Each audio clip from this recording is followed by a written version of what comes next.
Bonjour chers amis, chers internautes. Une fois de Merci plus de m'accueillir. aujourd'hui je reviens avec quelques émissions sur le pays, sur notre pays, sur la politique de notre pays, la RDC, la République démocratique du Congo. Merci pour le temps que vous allez accorder pour écouter cette émission où nous allons partir dans le cadre de réflexion sur bien des aspects. Nous allons commencer par la lecture du discours du chef de l'État et nous allons également parler du gouverneur qui ont été déchus sans pouvoir voir clairement qu'est-ce qui se passe, pourquoi on ne les remplace pas, tout en trébuchant un tout petit peu sur les sociales, sur les raisons fondamentales de la relance ou de l'émergence de la RDC, mais aussi la question la plus forte que nous allons nous poser, c'est de savoir est-ce que Félix Tshisekedi mérite vraiment une deuxième mandat. Voilà, quelques questions que nous allons devoir réfléchir ensemble aujourd'hui par rapport aux besoins de l'ère. La République démocratique du Congo, chers amis, vous connaissez très bien que c'est un pays immense, tellement immense que ça englobe une grande partie de l'Europe, on peut dire comme ça, en superficie. Un pays qui regorge tellement de minéraux, de matières naturelles et tellement de ressources, voire aussi la jeunesse qui représente une grande proportion de la population, qui est à la fois aussi une richesse dans sa diversité. Mais la République démocratique du Congo reste encore jusqu'à présent submergée par des problèmes, par des situations qui empêchent l'émergence de ces pays. Donc, on se pose la question, il y a eu l'alternance en 2019, 18, 19, les élections y ont y lié, mais quelle est la lecture aujourd'hui? Nous sommes déjà vers l'apogée de 2021, début 2022. Quelle est la lecture d'aujourd'hui? Est-ce que Félix Tshisekedi a-t-il réussi à concrétiser quelques points, quelques aspects de son mandat, ce qu'il a promis à la population congolaise? Je refais l'ouverture de cette question je fais l'ouverture de cette question par son discours au niveau de l'Assemblée nationale. Si nous comprenons bien, il y a eu beaucoup de projets lors de son discours. Il reconnaît également qu'il n'y a pas eu vraiment réalisation, il n'y a pas eu vraiment succès. Donc c'est pourquoi il avait promis la population. Oui, c'est vrai, il a expliqué qu'il y a eu beaucoup de travaux qui ont été mis en place, mais il a insisté sur une question qui est capitale. Il parlait de personnes capables, des personnes de bonne volonté, des personnes animées pour pouvoir faire démontrer publiquement ce qu'il est en train d'accomplir. En quelque sorte, il manque dans son directeur, dans son cabinet, la ligne de communication, la ligne de marketing de ses actions est invisible. Donc, on se pose la question, est-ce qu'il y a-t-il vraiment eu un bon coaching? Y a-t-il vraiment eu une bonne préparation pour sélectionner qui va faire quoi autour de Félix ou pas? Néanmoins, la réalité, c'est ce que la population est en train de vivre. La réalité est telle que les sociétés de la population ne changent pas. D'ailleurs, ça s'endurcit. La réalité, c'est qu'il n'y a pas d'argent dans la circulation. La réalité est qu'il n'y a pas des hôpitaux promis. La réalité est que la population est encore en train de se serrer la ceinture pour arriver au bout du mois. Même les entreprises manquent de moyens pour pouvoir subvenir aux besoins, au paiement des travailleurs. Toutefois, et nous comprenons que toutefois, il y a aussi cette émergence financière qui est en train de se présenter. Il y a les recettes de l'État qui est en train de galoper, selon ce que nous disent les ministres des Finances, mais aussi il y a des détournements. Oui, il y a une vague de détournements, mais on ne peut pas s'imaginer. Chers amis, posons-nous un peu la question. Qu'est-ce qui manque pour l'émergence du Congo? Pour les entrepreneurs qui émergent dans l'entrepreneuriat avec beaucoup plus de succès, ils savent que la clé de l'entrepreneuriat réside sur 3 éléments. Premièrement, c'est d'abord les ressources humaines. Si on n'a pas de personnes compétentes, il est difficile de pouvoir parler de l'émergence d'une entreprise. De la même manière, pour une nation, si on veut vraiment que la nation puisse pouvoir exceller et émerger, il faudrait avoir de bonnes personnes avec des ressources qu'il faut. Mais quand on parle de personnes compétentes, on fait allusion à quoi exactement? Eh bien, ça, c'est une bonne question que nous pouvons également nous poser. Dans cette logique-là, nous devons réfléchir sur les compétences, sur l'expérience et sur le savoir-faire. Avons-nous au Congo des personnes qui ont la capacité de pouvoir transformer leur savoir en pratique? Nous avons beaucoup de professeurs, des Congolais qui enseignent des cours dans des universités à travers le monde. Nous avons beaucoup de Congolais qui sont compétents. Nous avons beaucoup de Congolais qui ont démontré l'expérience professionnelle, qui ont acquis l'expérience à travers leur succès, à travers les entreprises ou les endroits où ils ont travaillé à travers le monde. Mais pourquoi tous ces gens-là ne sont pas au service de la nation pour la bonne cause? Eh bien, beaucoup d'entre nous pourront dire que oui, c'est la politique du tribalisme parce qu'on choisit que ceux qui sont dans le couloir de la lignée ou de la famille ou du tribu ou du province du président de la République. Avant de laisser ces personnes réfléchir comme telles, il faut se poser la question, est-ce que ces germes, les fumées peuvent sortir, ces fumées-là qui est en train de prendre l'air le long, est-il justifié? Est-ce qu'au niveau de la présidence, on ressent vraiment cette segmentation de la population congolaise? Il serait très intéressant que que le gouvernement ainsi que le président de la République se prennent dans cette boucle de réflexion, se mettent dans cette boucle de réflexion pour pouvoir voir exactement et comprendre qu'est-ce qui se passe, pourquoi la population congolaise est en train de comprendre comme si autour du président, il n'y a pas d'autres tribus ou d'autres provinces qui sont aussi compétents et qu'on peut donner ces responsabilités. Donc, capacité, ressources humaines, capital humain. Mais il y a aussi ce que nous appelons capital financier. Pour avoir ça, il faut avoir les moyens. C'est ce que nous avions dit voir avec l'intervention d'Albert Yuma, le président de la Fédération des entrepreneurs congolais, qui disait, oui, on n'avait pas les moyens, on a les ressources, mais on n'a pas les moyens. Donc, il faudra avoir l'argent. Mais on se pose la question, combien de millions de dollars est volé chaque jour? Combien de détournements, combien de millions de dollars sont détournés par des personnes qui sont censées protéger la caisse de l'État?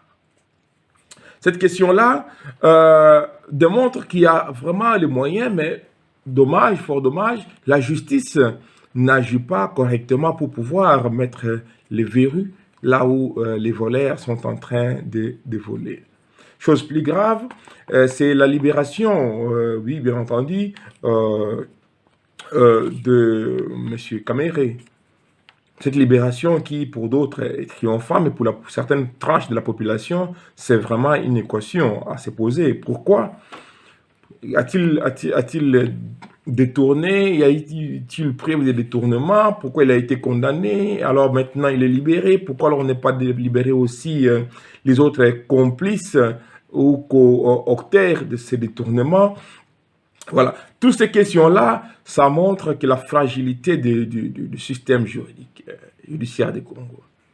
La magistrature est en train d'être gangrénée par ces virus qui, on croyait, comme disait le président Félix Tshisekedi, la justice doit être le pays des droits, on doit rétablir les droits, l'équité. Mais fort dommage, nous rendons compte que nous sommes en train de retomber dans la loi du plus fort. Et la loi du plus fort, ce sont bien entendu les herbes qui en souffrent. Et les herbes, c'est la population. Parce que quand quelqu'un détourne 23 millions, 45 millions, 70 millions, 100 millions de dollars, si nous devons faire la sommation de tous ces montants qu'ils ont détournés à travers ces quelques années seulement, nous comprenons sans ambiguïté, chers amis, que ce sont des milliards qui sont détournés, c'est des milliards qui devaient être mis au service du social de la population ou carrément investis dans le progrès de l'homme. Ce qui dit capital financier nous donne aussi une réflexion sur les moyens, les infrastructures, les matériaux utilisés pour pouvoir transformer notre savoir qui est immatériel en matériel. Or, pour y arriver, nous devons avoir des génies.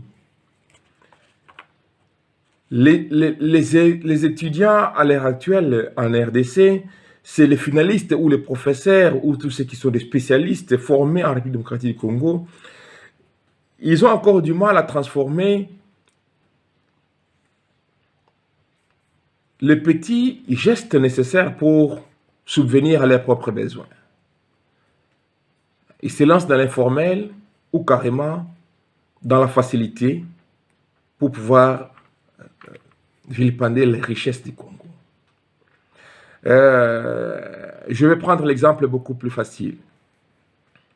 Combien de ceux qui sont des génies, ceux qui sont sortis des polycliniques, des polytechniques, des génies civils, sont en mesure de pouvoir transformer nos richesses sur place, leur donner plus-value et enfin distribuer à l'étranger. Même le pain,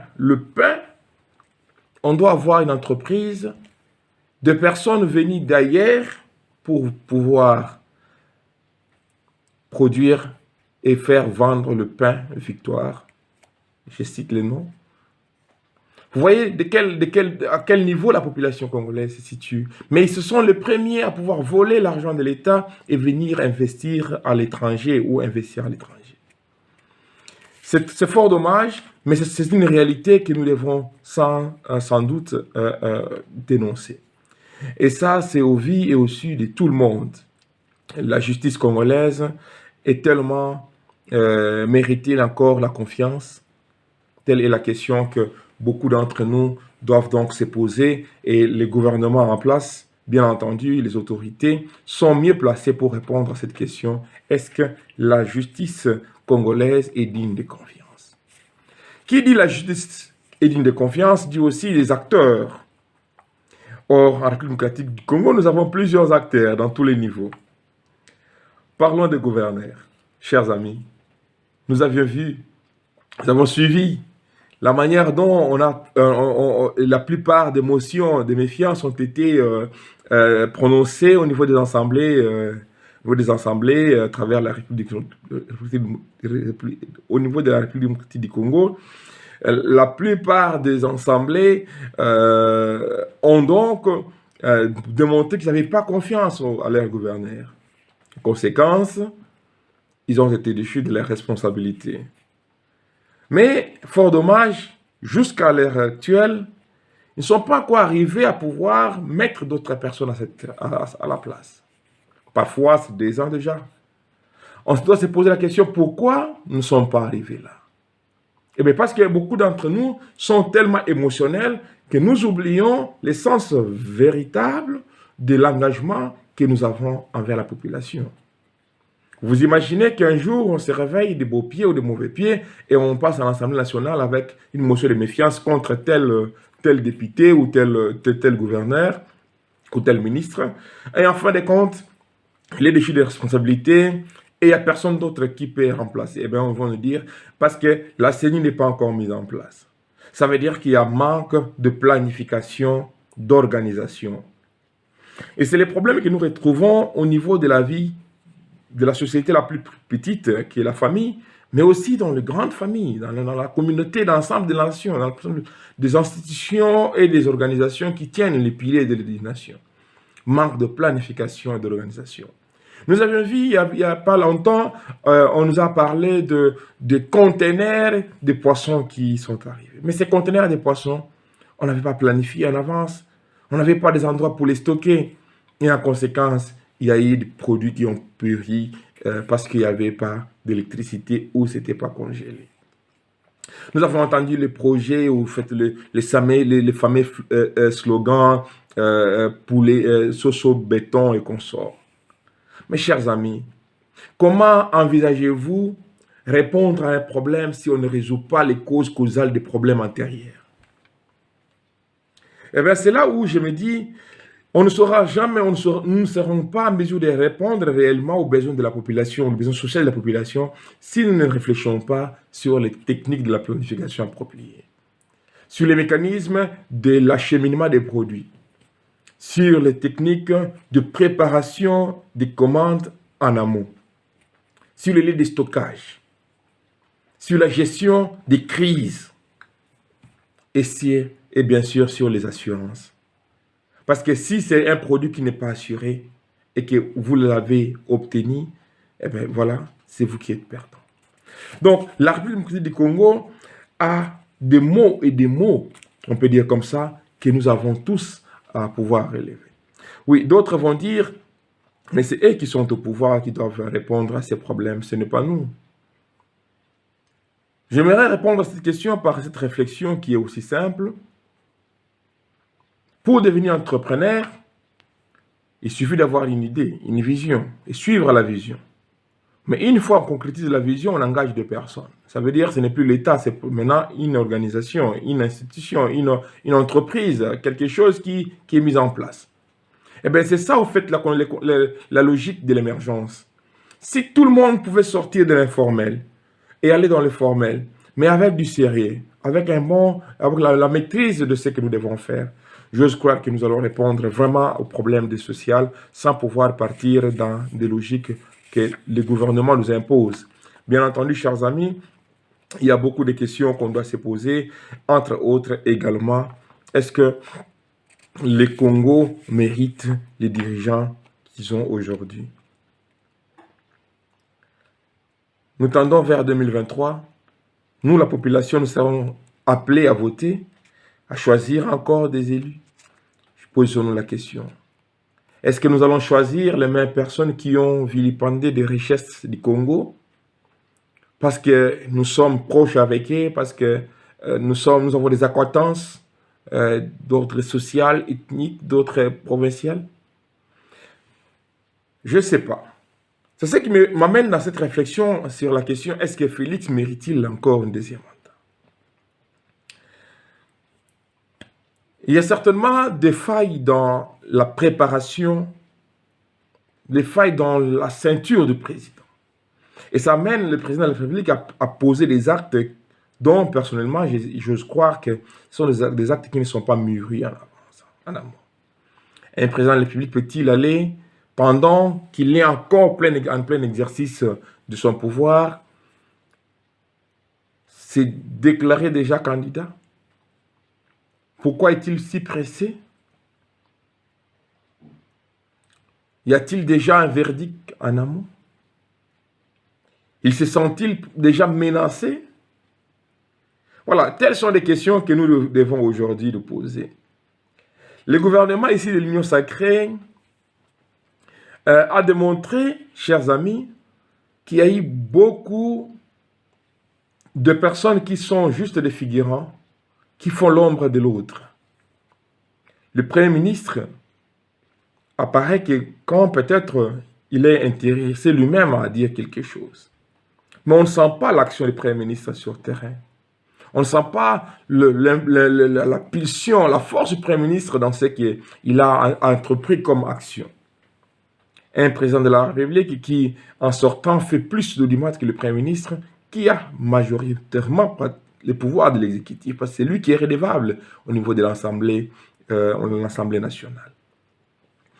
Oui, nous avons certainement des crises au Congo. Nous avons une démocratie qui est tellement très très fragile que nous devons consolider, mais nous avons aussi des gens, des prédateurs qui veulent à tout prix, quels que soient les moyens, s'enrichir au détriment même de l'avenir de ce pays. Nous, la jeunesse congolaise, nous avons les pouvoirs, comme je le disais à l'introduction, c'est la richesse de ce pays. Nous avons les pouvoirs de changer la donne en 2023. C'est à partir de maintenant, jour pour jour, que nous devons évaluer qu'est-ce qui sera demain et qu'est-ce que nous voulons faire demain. J'ai été personnellement ému d'entendre que le président de la République, qui est le père de toute la nation congolaise, s'est prononcé tout en segmentant, tout en faisant la circonscription de l'État, de la nation qui doit être représentée par l'unité, en s'adressant bien entendu à quelques Kassaïens qui sont venus lui applaudir, qu'il vient s'adresser à eux et de sang. Oui, cette question-là, ça me rappelle encore cette proposition de loi de Noël Tchani, de père et de mère. Oui. Est-ce que c'est peut-être un peu la flamme ou c'est peut-être pour confirmer les propos de tant d'autres Congolais qui disent à voix haute que le tribalisme est le mode opératoire de Congolais kassaïens? Oui, je suis tellement ému d'entendre ça de la bouche du président de la République. Je pense que leurs services de communication ont certainement failli à ce point-là. Soit ils n'ont pas briefé le président, soit ils n'ont pas préparé ce que le président devait dire, et le président s'est pris à l'assaut de la foulée. Mais le président doit comprendre qu'il n'est pas encore en campagne. Nous ne sommes pas encore dans la période de campagne. Et à l'heure actuelle, commencer à faire des discours de campagne, surtout quand on est au pouvoir, c'est comme si nous sommes en train de fuir déjà les bateaux alors qu'on n'a pas encore accosté. La population congolaise n'attend pas de ces discours, cher président de la République. La population congolaise attend des actions. Et ces actions doivent commencer dans le secteur rural. Oui. Là où vous êtes en Bujimaï, à Lodja, à Kananga, à Bunia, Bakongo, Équateur, Bumba, Kisangani, partout, partout, partout, partout. On a besoin de sentir les actions là-bas. Pourquoi ne pas se positionner avec des actions beaucoup plus qui vont répondre aux besoins de la population à ces niveaux-là? Vous avez lancé des chantiers à travers les Congo, les chantiers, différents chantiers à travers les Congo. Mais les routes, vous avez vous-même vu la démonstration de ce qu'ils ont fait alors qu'ils ont si que vous allez arriver en Bujimaï. Oui. Ça démontre combien la population ne vous suit pas, en fait. Mais quand on ne vous suit pas, quelles sont les questions que vous devez vous poser, cher président? Il est l'heure, je pense, pour nous, Congolais, de réfléchir sur le lendemain, parce que ce qui s'est passé ce qui se passe pendant le quinquennat ici, et ce qui s'est passé pendant plus de 20 ans de pouvoir de Kabila, doit nous apprendre ce que nous allons espérer avoir durant le prochain quinquennat. Rappelons-nous que l'homme reste éphémère. Seul le temps est immortel. Et chaque minute que l'État nous accorde, nous devons d'abord les consommer avant que l'État nous accorde encore les prochaines minutes. C'est pourquoi travaillons aujourd'hui pour les enfants, pour les générations à venir, parce que c'est ça ce qui peut nous garantir l'avenir réel. Sommes-nous réellement sous occupation ou sommes-nous en train de réfléchir comme si nous sommes sous occupation, mais pourtant nous ouvrons les brèches pour que les autres personnes viennent prendre notre place? Tel sera le sujet que nous allons débattre la semaine prochaine. Je vous souhaite en attendant de bonnes fêtes de fin de l'année et surtout de bonnes choses à vous et à vos familles.